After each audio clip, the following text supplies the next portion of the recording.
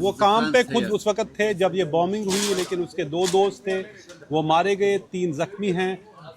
Is he scared? Ask him if he is scared that if he wants to leave Lebanon.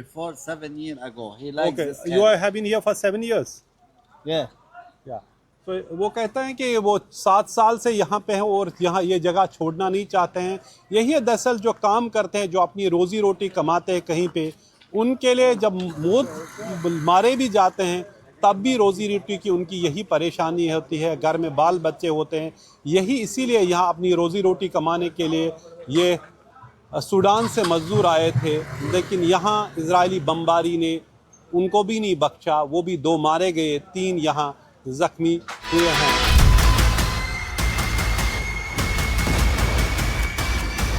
Israel के हमलों से Lebanon दहल रहा है तो इजराइल में ईरान के मिसाइल और ड्रोन गिर रहे हैं। लगातार सायरन बजते हैं, जाने कब कहां से मिसाइल आ जाए। जहां 1 और 48 घंटे की डेडलाइन खत्म होने का वही 3 मिसाइल जो है ईरान की तरफ से धागे के निशाने पर उनके था टेल अवीव। थोड़ी देर पहले यहाँ पे सायरन की आवाज सुनाई थी, उसके बाद back to back 3 missile fire किए गए और धमाकों की आवाज आई और यहाँ पे जो है बिल्डिंग हिल गई। लेकिन ये क्लियर नहीं है कि क्या ये मिसाइल जो थे आयरन डोम जो कि एरियल डिफेंस सिस्टम है उन्होंने उसको इंटरसेप्ट कर दिया या ये मिसाइल कहीं जाके गिरे हैं। और यहाँ पे आप देख सकते हैं कि लगातार ईरान की तरफ से पलटवार किया जा रहा है। ईरान टारगेट कर रहा है सेंट्रल इजराइल को, ईरान टारगेट कर रहा है हाइफा को और ईरान टारगेट कर रहा है टेल अवीव को, क्योंकि हमने देखा है कि पिछले 24 घंटे में लगातार उनकी तरफ से मिसाइल दागे जा रहे हैं। कल उन्होंने रेजिडेंशियल हाउसेस को टारगेट किया है। हम आपको दिखा चुके हैं कि कैसे इजराइल के अलग अलग शहरों में बंकर बने हैं, कैसे वहां अंडरग्राउंड अस्पताल चल रहे हैं। एनडीटीवी अब आपको इजरायली सेना के वॉर रूम में लेकर जा रहा है।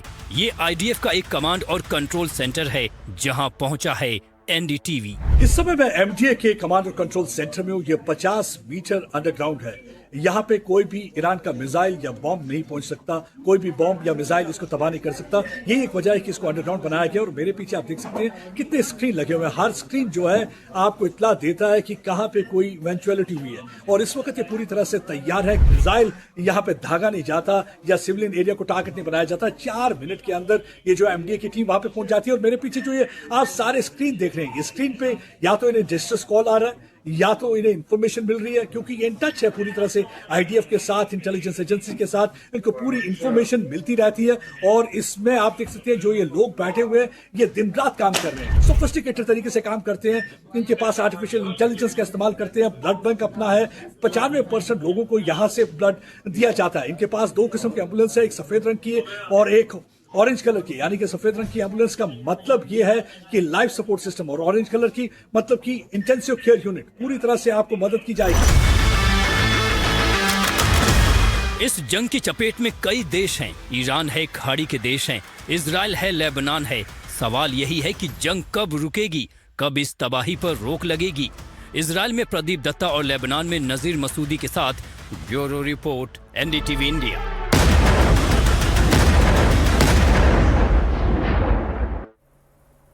और इस वक्त बड़ी खबर आपको बता दें, बस अब से कुछ ही देर में अमेरिका के राष्ट्रपति डोनाल्ड ट्रंप प्रेस कॉन्फ्रेंस करने वाले हैं। व्हाइट हाउस के ओवल ऑफिस में तैयारी पूरी है, जहां से संबोधित करेंगे मीडिया को। और आज क्या कहते हैं डोनाल्ड ट्रंप, इस पर निगाहें टिकी रहेंगी, क्योंकि आज सुबह से ही लगातार ये बज़ बना हुआ है कि डोनाल्ड ट्रंप के अनाउंसमेंट में क्या रहता है। युद्ध में सीज फायर को लेकर चर्चाएं तो हैं, मध्यस्थता की बात तो है, लेकिन क्या वो स्टेटमेंट में झलकेगी, आधार क्या होगा, कई फैक्टर्स हैं। लेकिन इस बीच लाइव तस्वीरें आपको ओवल ऑफिस से हम दिखा रहे हैं, जहां पर आप देखिए पूरा मीडिया वहां पर तैयार डोनाल्ड ट्रंप को सुनने के लिए। उनके जरिए ही देखिए पूरी दुनिया में आज अमेरिका के राष्ट्रपति डोनाल्ड ट्रंप क्या कहते हैं, इस पर नजरें रहेंगी। हमारे साथ इस पर खास मेहमान भी जुड़ गए हैं। हमारे साथ एम्बेसडर प्रभु दयाल जी इस वक्त मौजूद हैं और कुछ ही देर में मेजर जनरल रिटायर्ड संजय सोई साहब भी हमारे साथ जुड़ेंगे। लेकिन प्रभु दयाल जी, आपका सीधे रुख करते हुए क्या एक्सपेक्ट कर रहे हैं सर आप? प्रेसिडेंट ट्रंप क्या बोलेंगे आज? क्या लग रहा है आपको उनके स्टेटमेंट का मुख्य आधार आज क्या रह सकता है?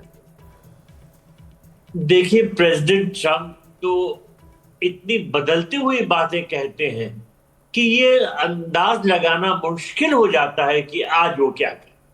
कभी वो बिल्कुल अल्टीमेटम दे देते हैं, और उन्होंने कहा हुआ कि ट्यूसडे नाइट जो है वो अल्टीमेटम है ईरान के लिए, और अगर ईरान स्ट्रेट ऑफ हॉर्मुज़ नहीं खोलेगा तो उसकी पूरी तरह से तबाही की जाएगी। उन्होंने बहुत ज्यादा धमकियां दी हैं ईरान को, लेकिन साथ साथ बातचीत करने की भी पेशकश की। हालांकि उन्होंने जो भी पेशकश की उसको ईरान ने बार बार रद्द किया है। फिर भी देखिए, कुछ सूत्रों से जो ये मीडिया में मैं देख रहा हूं, ये खबरें आ रही हैं कि शायद किसी तरह का मीडिएशन हो रहा है